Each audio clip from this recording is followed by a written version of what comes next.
we're going to be speaking to a double world Superbike champion, a man who raced top level for 20 years, 12 MotoGP podiums. Here he is, I'm doing the big one, don't interrupt me. 12 MotoGP podiums, shared the garage with Valentino Rossi, 3 Suzuka 8-hour wins. He's our favourite loose cannon. He's my mate, my mucker on BT Sport, ladies and gentlemen. The Texan Tornado, Colin Edwards is here. Hello, hello, Suzi Q. How you doing? I'm very well, and how lovely to see you. I've just got my I've got my delayed phone that I'm looking at because of the way that we film this. But they are just wondering whether you'd got a beard or anything in lockdown. But no, clean shaven. Yeah, well, I had a beard. It wasn't that long ago. I just got lazy. I don't know if I got lazy or I was just in everybody else's boat and just said screw it, and let it grow out a bit. But yeah, clean shaven this morning. Yeah, you're looking good, looking good. There's lots of tornado emojis coming on here. Lots of people cheering. The man that made the SP1 work and win. That's from Claire Bolt saying that. So we're going to spend a little bit of time just having a chat about a little bit about your career. Obviously, you know, it's quite late in the UK. It's 9 o'clock. So Colin, you can say what you want. Say what I want. Well, cheers. It's been a while Cheers. since we had a beer together, whatever. Oh, wait, I'm too low now. We'll do that. Cheers, everybody's right. got a glass in the hand. Cheers. We'll come out of this in one piece, hopefully. Sending love to all of you. So what's going on, Suzi Q? What you been up to? Well, I've started a little group because it felt like people needed to connect a bit, and it's gone a little bit mad, Colin, to be honest. It's turned into 2 shows a day and thousands of people joining, which is lovely, and we are having a lovely time over here. My question to you, my first question to you, is how is Alisha coping? Yeah, not very well. I think she's a little sick of me being home, but hey, you know, everybody's in the same boat. I kind of feel guilty a little bit because, you know, everybody's locked down and we're over here at Bootcamp. Hayes has started full-on motocross, so we've been riding pretty much every day. So I got grease all over my hands, working on bikes. It's kind of a safe haven for us, but yeah, a little bit guilty, but you got to do what you got to do. Well, you've got a great place there. Obviously, you're at your boot camp and you've got all that space. You know, you can ride bikes. You can just kind of carry on doing what you're doing, but without all the guests, I suppose. So it must be quite fun for your family. Yeah, it's weird. You know, this place, I always come here, show up, and we work. You know, we got clients and guests, or we come here, mow the grass, or come here, build the tracks. And now we come here and just work on bikes and watch Hayes go around in circles. So a little bit different, but it's also refreshing just to not have any pressure. Don't have to talk to anybody. Don't have to be, you know, the Texas Tornado in front of a crowd of people. I can just come here and relax. Okay, so for 1 hour only, you can be the Texas Tornado. You can just be Colin Edwards. You've been with Alisha since you guys were, what, 17? I think you took her out for her 17th birthday. It's quite a long time for anybody to be together that long. You've got 3 great kids. I'm wondering how you've managed to do it, because that's pretty sensational. And with the life that you've led, being away, I know Alisha came with you before she had the kids, really, but quite tough to keep everything going. What's been your secret, do you think?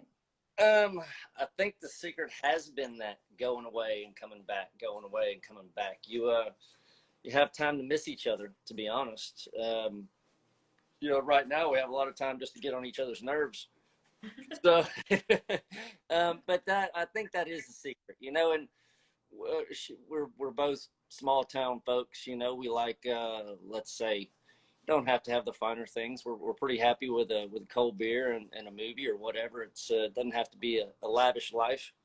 And kids are kind of the same, you know, even with this going on, the kids are coming up with things to do and puzzles. And Gracie, she just started making a bunch of masks for all her friends and family and stuff. So we figure it out. Well, sounds like you guys are doing well, which is really good to hear. Let's have a little bit of a chat about your career without being too serious about it. But let's dive in straight away with Superbikes, first of all. Obviously, I've known you since 1997. That's where I first met you. Now, you'd done AMA racing prior to that, hadn't you? And and then come into the World Superbike paddock. Your favourite memories of that time, which was a spectacular time actually in that paddock, wasn't it? Oh, it was. Dang. You know, honestly, obviously, let's say number one was Imola 2002. You know, last race, that would, let's say, be number one. But under that, I mean, winning the 8-hour with Haga on a Yamaha, that's a memory that I'll remember forever. Also with Valentino, with Kato. But yeah, first win at Monza, you know, we knew it was coming. It was just a matter of time in '98.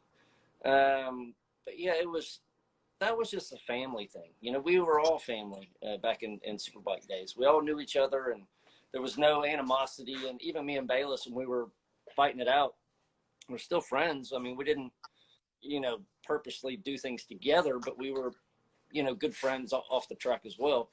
On the track, a lot of respect, and we rode hard. But that whole paddock was just, it was, if I look back at my time racing motorcycles, that was my favorite time.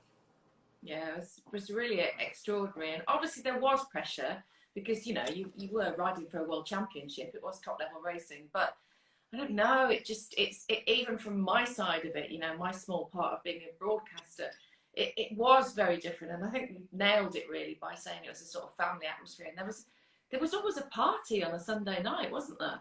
It was pretty much every Sunday. It was, we all got together, and depending on what it was, go get some piadinas down at the local, or come or hang out, have a little barbecue. We all circled the wagons and motorhomes, and it was a very family atmosphere. We've lost you, unfortunately. I can hear you, but I can't. I know. Can't see you. I'm all jacked up over here. I'll come back. I'll come back 1 second. Okay. Are you going to patch out and come back in again? I think he probably has done that. I will come. Yeah, he's popped out. I'll read out some of your. I'm sorry, because it's so exciting to see him, isn't it? You know, I never tire of speaking with Colin. He's actually one of my really good friends in the paddock. It's like a brother, like Gavin and Neil are as well. And there we go. Here he is. The brother is back. Let's have a look and see if we can see you. We just keep having these problems. We had a problem with Bridgie last night, Colin. We couldn't see him, but we could hear him. But we just did the interview. We did the chat anyway without being able to see him, which Julian Ryder said wasn't such a bad thing. But you never know who's watching. Valentino popped in last night and said hello. So maybe he's hanging around tonight. Who knows? But yeah, back to the World Superbike paddock.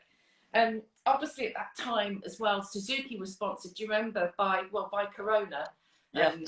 And they would throw, as you can imagine, the most extraordinary parties, and everybody would be dancing on the tables, and there'd just be all sorts of shenanigans going on, which is just what people think happens all the time, but it doesn't really in the MotoGP paddock, does it? Not now.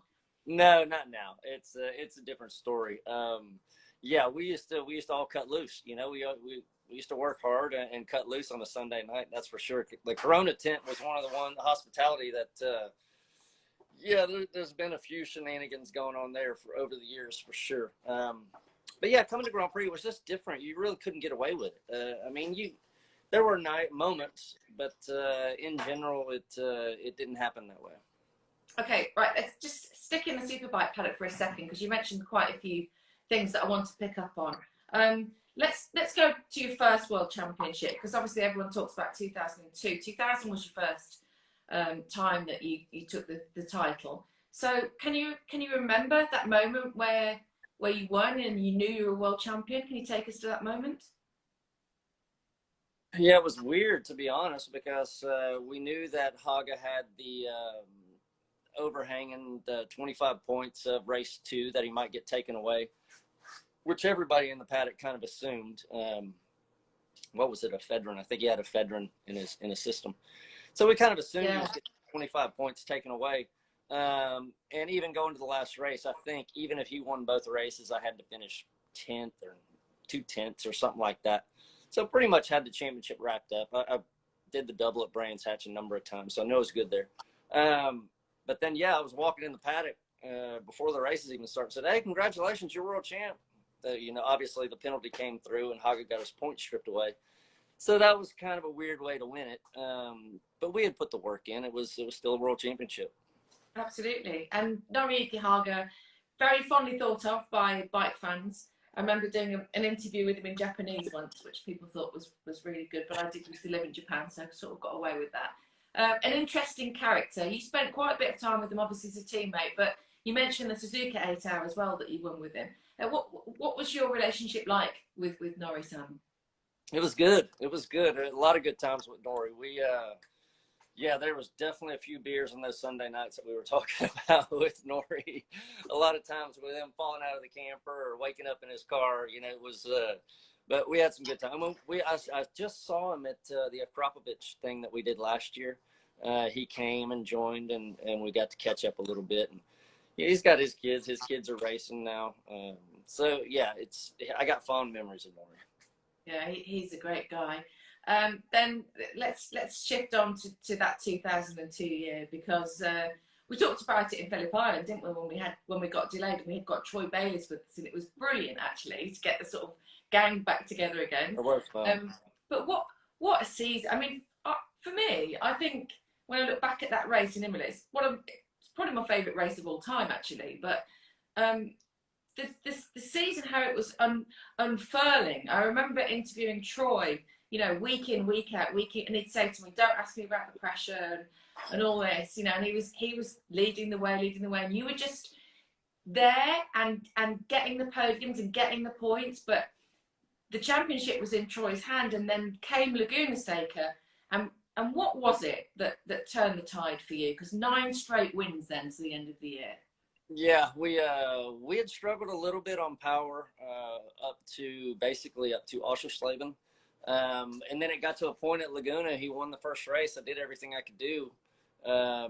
Pretty easily won it. So that press conference after the first race was more or less, I said, it's win or crash. I mean, I have no option. I think it was 62 or I don't know. It was a lot of points out in front. So just kind of changed my attitude and went out there and we battled, won the race. And then I thought, okay, next up was Brands Hatch, which I know I go good there. And Suzuka 8 Hour in between all this stuff. Won the 8 Hour with Kato. Went to Brands Hatch, did the double there. So then the next race was Oschersleben, where we got the new parts. And went to was it Oschersleben? Yeah, I think it was. Anyways, long story short, I actually got in practice and I drafted by Troy Bayliss in the first practice. And I looked over at him. I thought, man, you're mine. I got you now. I mean, I got motor. I got something I can actually draft by you. And then that boost of confidence obviously helped. And we won everything from that point on. And we went to Aston, and my only option was to try and destroy him and smoke him just by seconds, make him look bad. Nobody likes to be made look bad or look bad. So went out and Aston and destroyed him the first race. The second race, obviously, he didn't like the first race result. So he pushed a little bit too hard, crashed, and that brought me right back into the points. So some psychology coming into play there, which I'm not sure I've ever talked to you, or I'm not sure you've ever admitted it. Certainly not at the time, obviously. But clearly that was going on, and you needed everything that you could to take those points away from him. Did you have anybody advising you at the time? I know your dad obviously was very much around then and always with you at races. You brought her up a minute ago, Alisha. No, I didn't have. We had a good team back then. We had Neil Tuxworth and my oh dang it, I can't even think what was my crew chief's name. That beer's going straight to my head. Adrian Gorst, wasn't it? Adrian Gorst. Between those guys and the crew that we had, I mean, I had some good people in my corner that were sorting me out. So, and with Alisha and just trying to figure out how to possibly do this, that was it. We just had to apply as much pressure as we could, make them look bad, and it paid off. So come on then, because I know she's a tough cookie, a lovely tough cookie with a soft inside. But what was Alisha saying to you? With what? Sorry. What was Alisha saying to you then at that time? Oh no, well obviously, you know, we're in the family. So as far as winning race after race and winning another race and winning another race and just that confidence, everybody's happy, everybody's in a good mood. She doesn't have to put up with me being an asshole, you know. So all that kind of led into to what it was, and it you have good people behind you that are with you, and it all works out. And you're on the crest of the wave in a purple patch. And I guess when it feels good when you're winning, it's then becomes easier, doesn't it? Yeah. The whole race weekend just becomes easier for you. It's we always say this, you know, you can go out the year before that, I think 2001, me and Bayless finished 12th and 13th in Sugo, and that was probably the hardest race we ever rode in our entire life. And then the ones that you win, you look back and you go, oh, that was pretty easy. You know, it's weird how that works. It's strange. You seem to also, I was looking at your results today, you know, whether it's Superbikes or MotoGP, you've had quite a strong affinity to the British tracks. Any idea why that would be? I really don't know that, but you hit the nail on the head. I mean, Donington, Brands Hatch, Silverstone, I don't know why or where that came from. It just, Brands Hatch, I don't know. That place suited me. And honestly, if you look back, and Valentino said this too, we've had this conversation about left-hand tracks or right-hand tracks. And if I look back at all my results, I won probably 75-80% of them on right-hand tracks, you know, turning right with more right-handers. Left-hand tracks, somewhere like Laguna. And I won that race. Honestly, I was never that great there. I did finish second there in MotoGP, but anyways, looking back, right-handed tracks always seem to favor me. And if you look at Valentino, he's won everywhere. But we've had this conversation. He's like, I feel more comfortable on the right tracks. Okay, that's interesting. Also, obviously, you're an adopted Brit.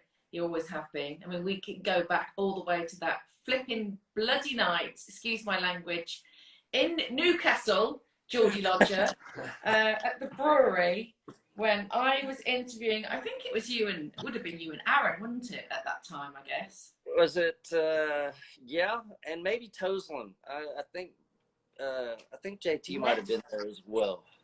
Yes, I think he probably was.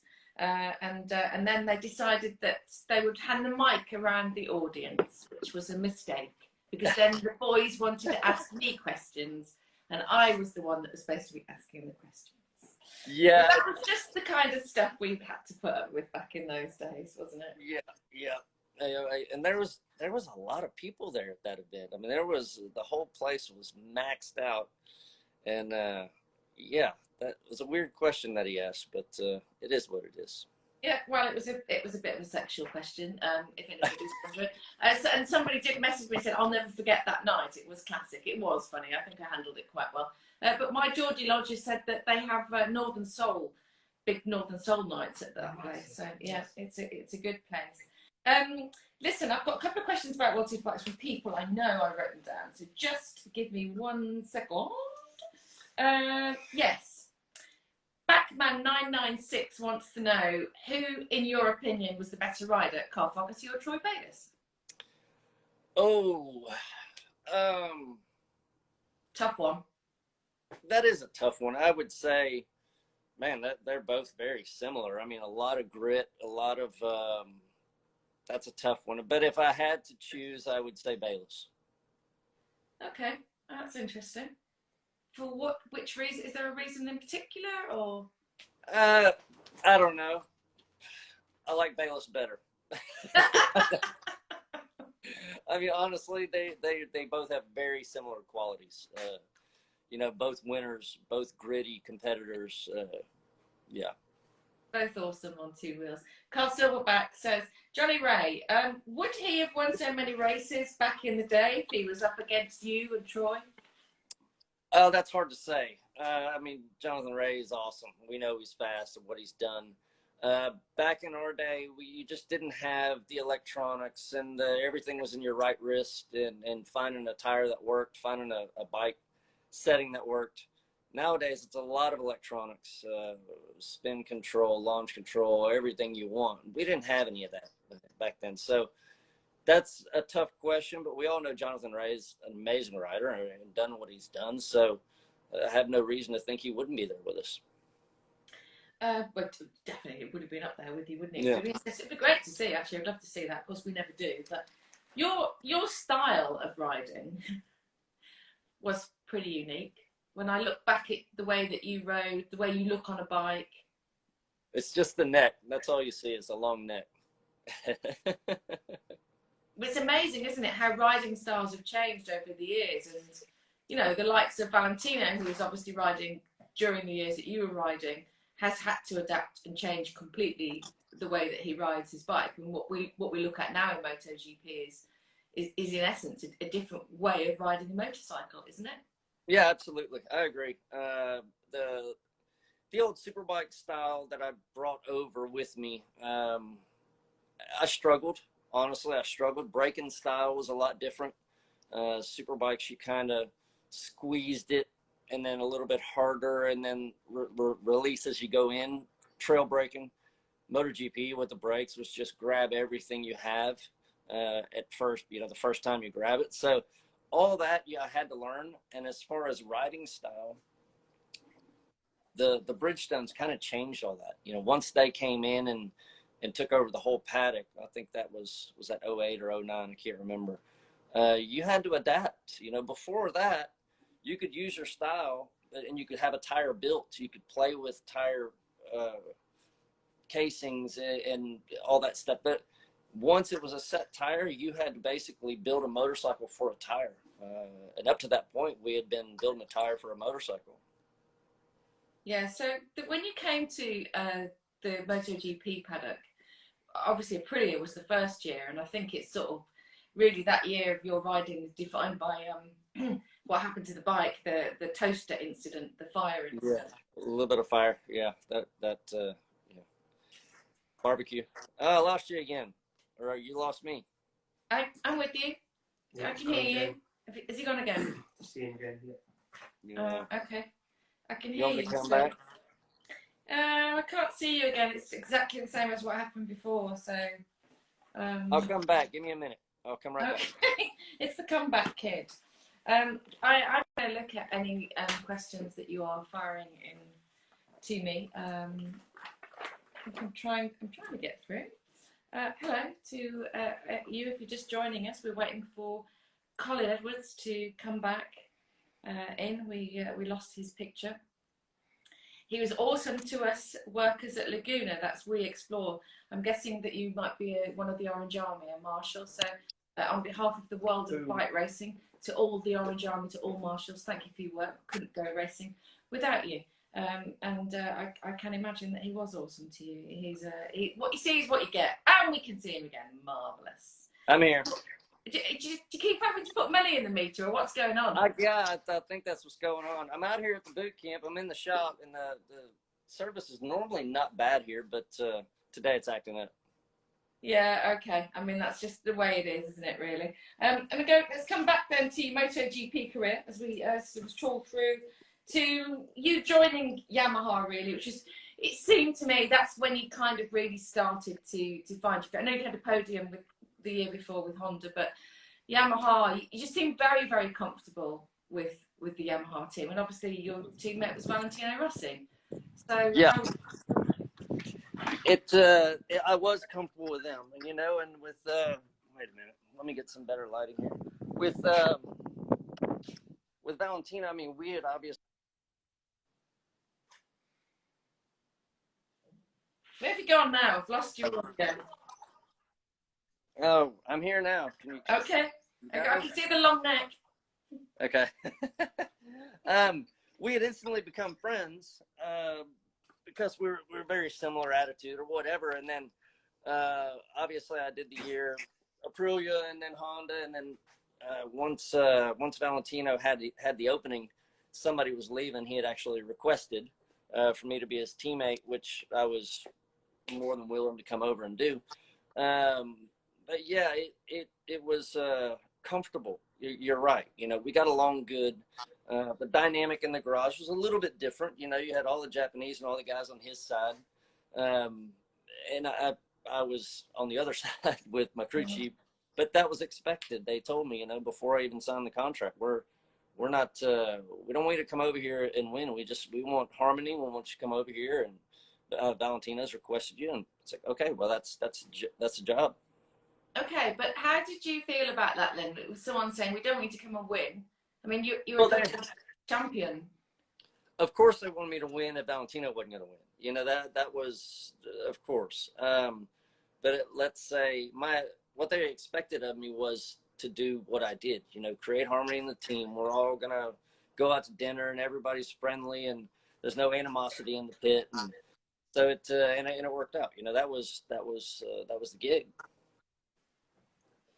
Okay, and you have to understand too, Susie, I was 30. What was my first year? I was 31. So, yeah. you know, I was already 31. I didn't get into Grand Prix till I was like 29. So, you know, the days now of kids getting in at 16, 18, 19, I mean, my 26 to 28 was kind of my prime. So getting over a Grand Prix late, that hurt for sure. And then when you get a nice cushy job to say, hey, we want some harmony and we want you to go out and do the best you can, but our prize horse is sitting in the other corner, which, you know, we all knew that. Yeah, 12 podiums in MotoGP. There wasn't a win. There was obviously chances to win. Probably the most famous one being Assen, I would say. Quite a few people are saying, does that still hurt, the fact, who was it who gave me that question? Oh, I can't remember who that was. Oh, Johnny Boy Baker. Does it that final corner still hurt? That terrific battle, and not the only terrific battle, by the way, you had with Nicky Hayden. You seem to have quite a few massive fights with him on track, which were always quite spectacular to watch. Yeah, and honestly, that race that night was tough. You know, after the race and knowing that, man, I should have won that whole weekend. I was on fire. Valentino had hurt himself with the big crash. I think he had broke maybe a thumb or something like that. So we knew he wasn't. I'm not there. Anyways, I'll tell you the story. I was a little not beat up, but you know, it's like, man, I should have done this or should have done that. But in the end, after Nicky's passing, I'm happy he won it. It changed my whole perspective on it.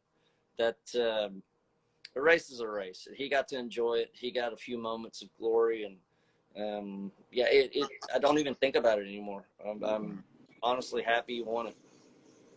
Well, that was an incredible year in 2006, and obviously Nicky, a compatriot of yours from America and a good friend of yours. Tell us some memories you have of Nicky. Oh gosh, honestly, I met Nicky. I think he was maybe 8 years old, I want to say. He was riding a little 125 at Road Atlanta. I was there on maybe a 400 or a 600, but I mean, you had Tommy, his brother, was on a 125. The whole family was just always at the racetrack, you know what I mean? I didn't spend that much time here, obviously, but when I was here at the racetrack, they were there. So it was, we just kind of grew up together, even though he was a number of years younger than me. We always kind of knew when I went to Europe that sooner or later Nicky's coming behind us, for sure.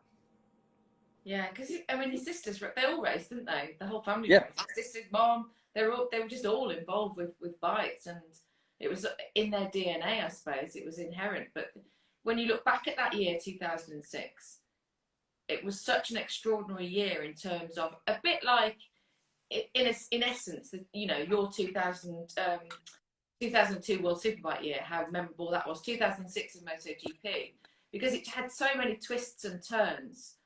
Yeah, it did that. And the result, you know, those images. I mean, obviously we're broadcast now. You stand next to me, and we talk about things.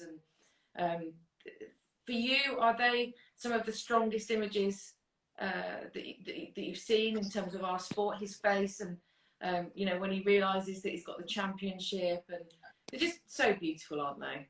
Yeah, they are. They really are. And you know, the things I remember, obviously, Earl on the back of the bike, taking his dad around the track, tears rolling down his face. I mean, Laguna, when he won Laguna, I did everything I could do to push him.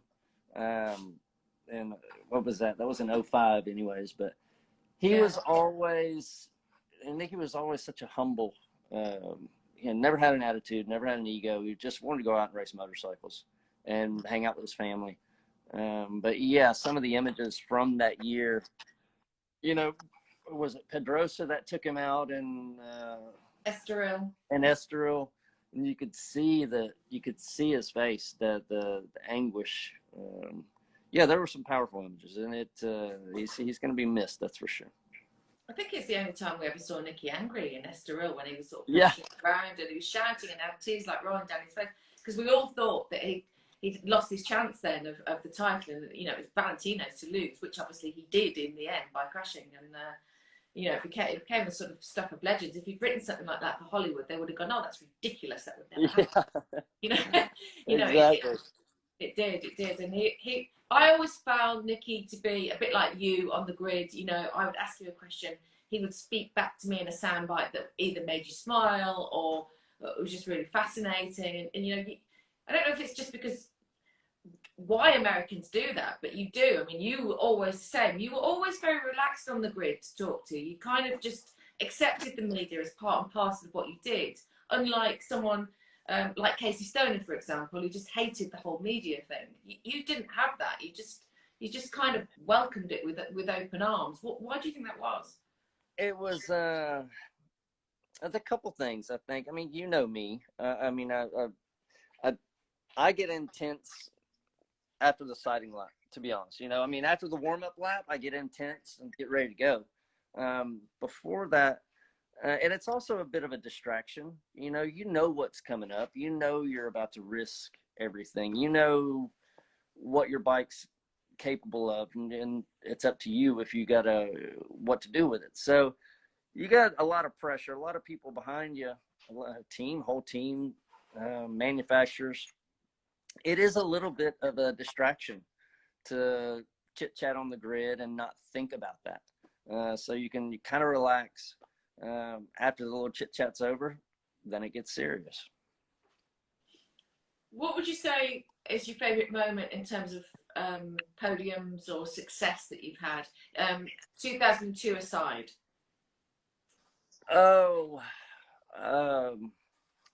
Standing on top of the box at Valentino at the 8-hour, and we had the 8-hour is just different because there's not just 3 people there. You've got 6 riders on there. Everybody's happy that the race is over.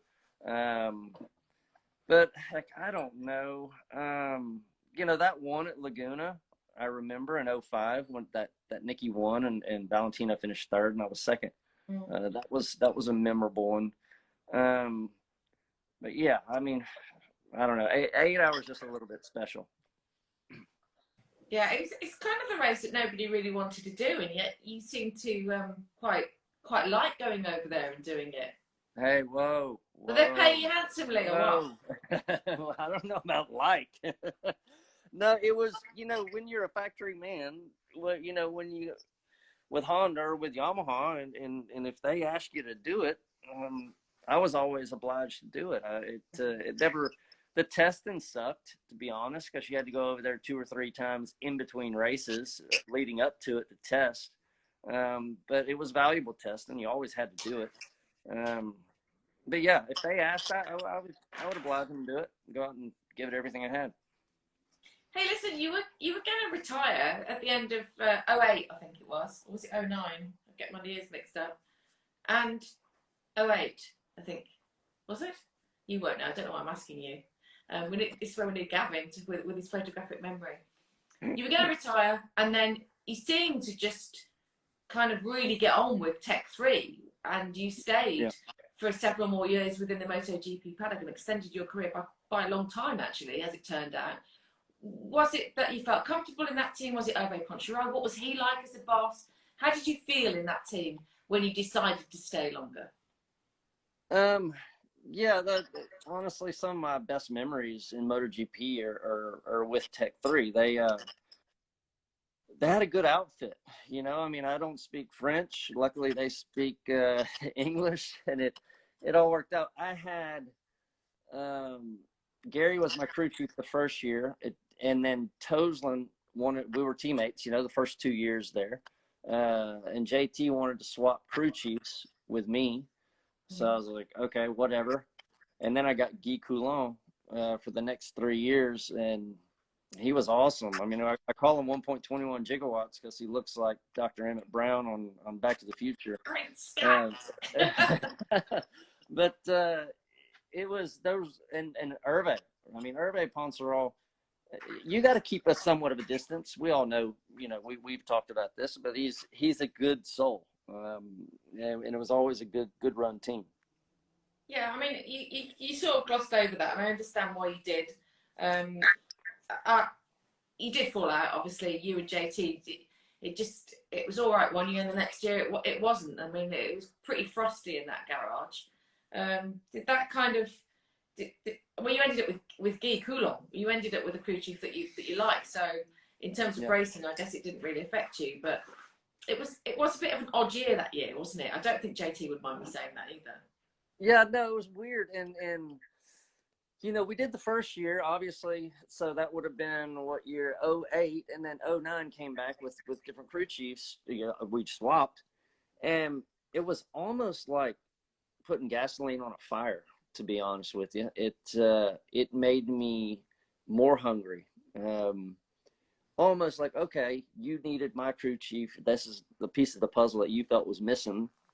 I'm going to show you that the piece of the puzzle you had is better, let's say.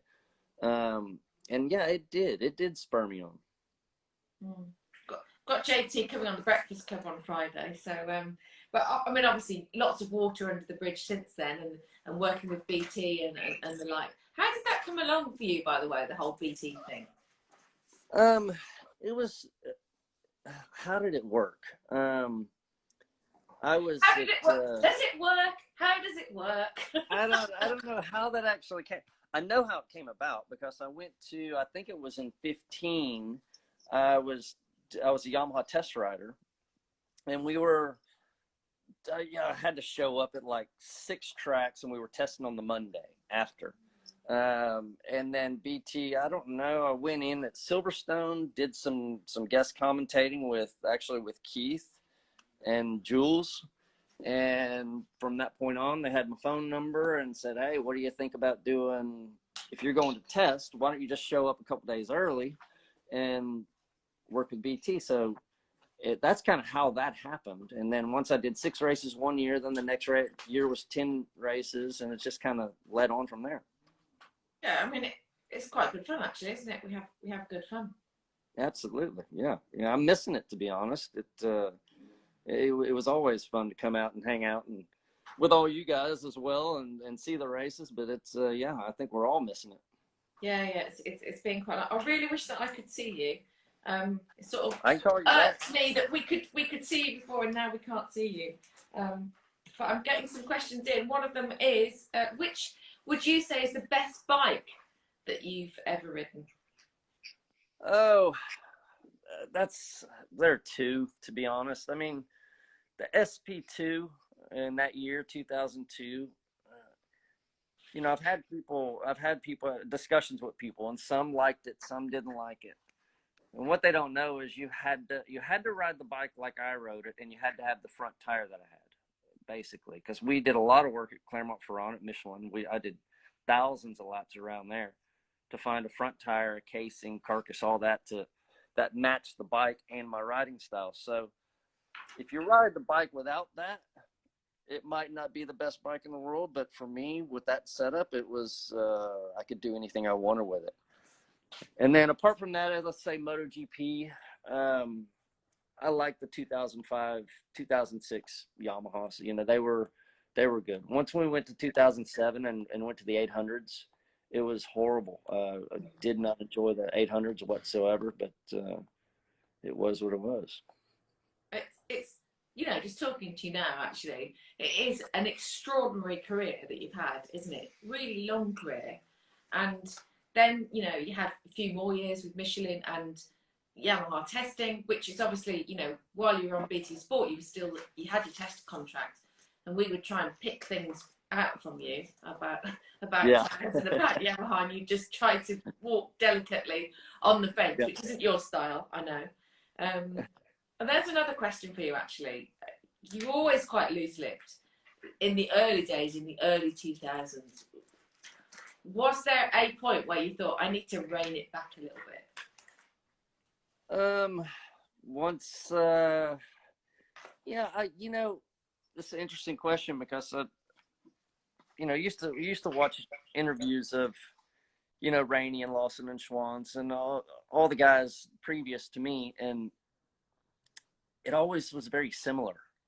You didn't know if they were in Austria or if they were in Saxodring or if they were in Donning. You didn't know where they were. It was almost like not a rehearsed, but it was almost kind of like the same old thing. Yeah, a bit closed, a bit robotic. Yeah, and I thought, and not just to be different. I did it because I just want people to know kind of who I am, and this is the reality. This is how I'm feeling right now, instead of just the same old thing over and over again. So I always, you say loose, but I was just honest, say what's on my brain right then at that moment. And yes, sometimes it would get me in trouble. It would maybe too many secrets or whatever it might be, but it never went too far. That was my thinking. Just be honest, and that's what the people want. Yeah, well, yeah. I mean, I'm thinking of that incident with Alex DeAngelis when there was that ridiculous crash at Misano, wasn't it? I think, and I remember you saying something about he should have been the one in Valentino's helmet because Valentino got the donkey helmet for that. Yeah. Yeah. I mean, that was all quite clever. Yeah, he took me and Nicky out. I don't know, there might have been another one, but that was what I would call a bonehead move, but it happens. Yeah. If you're just tuning in, we're speaking to the Texas Tornado, Colin Edwards, and he, during lockdown, has turned into a square of purple lines, unfortunately. I can call you back if you want me to. That's what he's popped in and out. Yeah, do you want to, have we got time to go in that? Yeah, do you want to try it again? Yeah, I'll do it right now. I'm coming back. Okay, thank you. And then perhaps we can have a little tour of the garage. Yeah, he's in his boot camp in Texas, where I must ask him actually when he comes back. We'll finish with that. Ask him some questions about some of the riders that have been to boot camp, because I know he's got some stories about who takes to it quite quickly. He's been quite good. Who's not been so good. I'm sure he'll tell us when he comes back in. But sorry for the tech hitches. It's just the way that it is. I'm back. Yeah. Marvellous. I'm so glad you're back. Just a bit of time then to ask you about the boot camp, which is really interesting actually, because it's a bit of a litmus test, isn't it? We talk quite a lot about the riders that come to your boot camp, and you tell us how good they are, or how good they were, or how good they weren't. So, Colin, just to put you on the spotlight, who's impressed you at boot camp, and who did you think should have been better? Oh gosh, I'm not gonna go with the second one. I'm just gonna go with the first one here. Oh right. We've had everybody out here. Lorenzo, Valentino, and they took them a minute, to be honest with you, and I think both of them will admit it to you that it took them a little bit to get going. But Ayuma Sasaki, he's by far the fastest kid we've had here. Just young and full of right wrist, quite really spectacular to watch him. But he's been the fastest guy that we've had come through. Ricky Carduce as well has been really quick. Sasaki, he's great to watch on track as well, isn't he? We're getting a few people coming in from America. How good was Peter Hickman at your boot camp? Jay Cook says. Oh, Peter's been awesome. He arrived here a little bit fish out of water his first year. I think he's been here for maybe 4 years in a row. But Peter, like Peter does, he picks it up, figures it out, and I think it's been 4 years now. But I think last year I gave him the most improved award at 3 years in the making, which got a laugh out of everybody. But no, he's a great. Yeah, he's great. Great fun guy. Obviously, great rider. Miss you guys on BT. Yeah, we you know, we miss it too. We don't know the answer to whether there's going to be any racing this year. I mean, if there is, I think it will be behind closed doors. I think most sporting events for this year will be behind closed doors. But it's down to the governments ultimately, isn't it? And you know, we'll be back with you as soon as we can. But until then, we can keep having these chats and having these catch-ups. And the Geordie Lodger looks like he's coming over with maybe another. Oh yeah. So favorite track. Is it a UK track? Is it Assen? Is it Laguna? What is it? I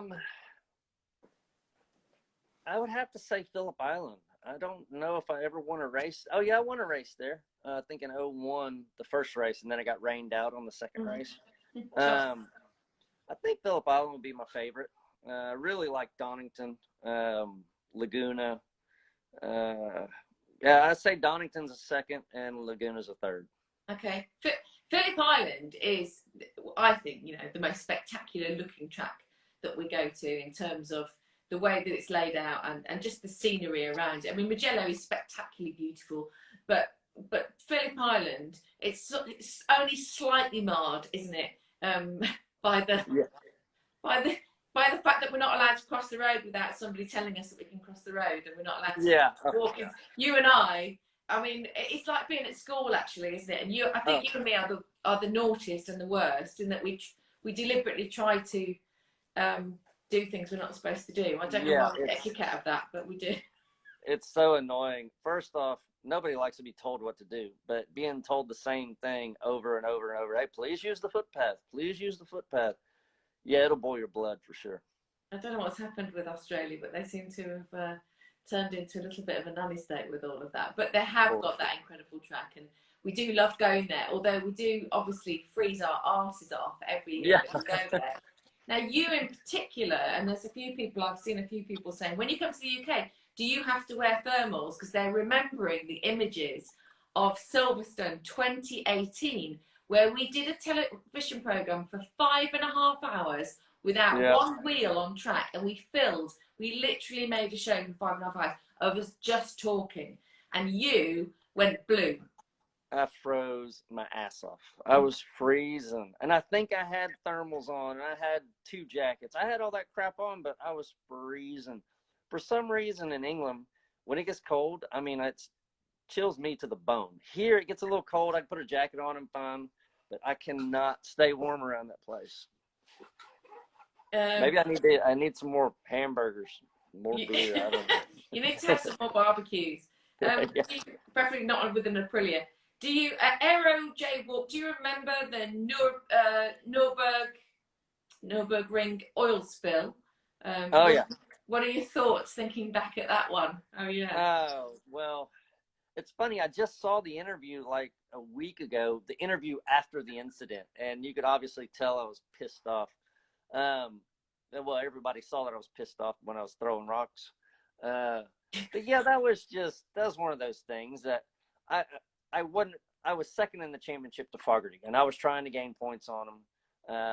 So there was a little bit of intensity going on. But then when I crashed, because I knew I hit oil when I crashed, and when I looked up and saw my bike, which was destroyed, there were 6 other bikes up against the fence. And I thought, instantly I got pissed, because you're just playing Russian roulette with our lives, you know, hoping a bike doesn't tumble on top of us. And that I was out of my mind pissed at that moment for sure.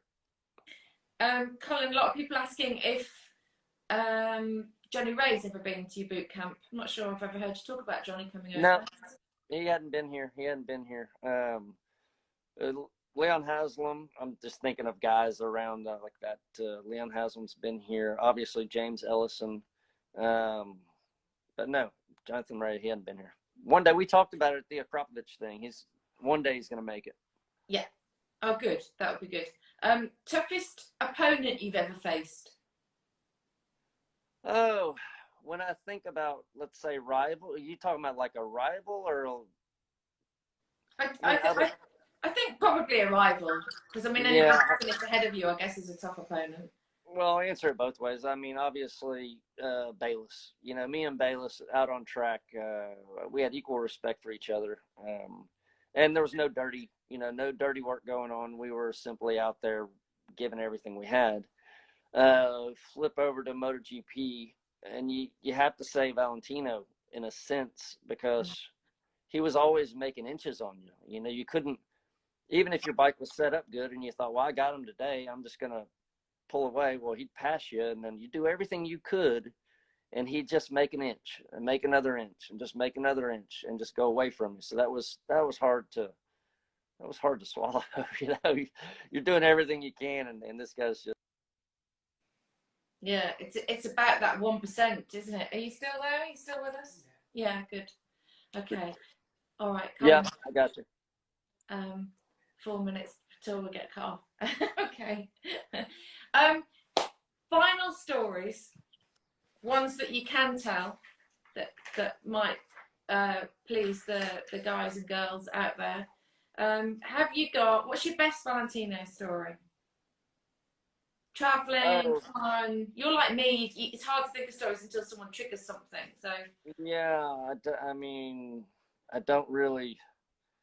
I keep going back to the 8 hour, but when you're there at the 8 hour, you're a group. You hang out in the back room together. You go eat together. You do everything together.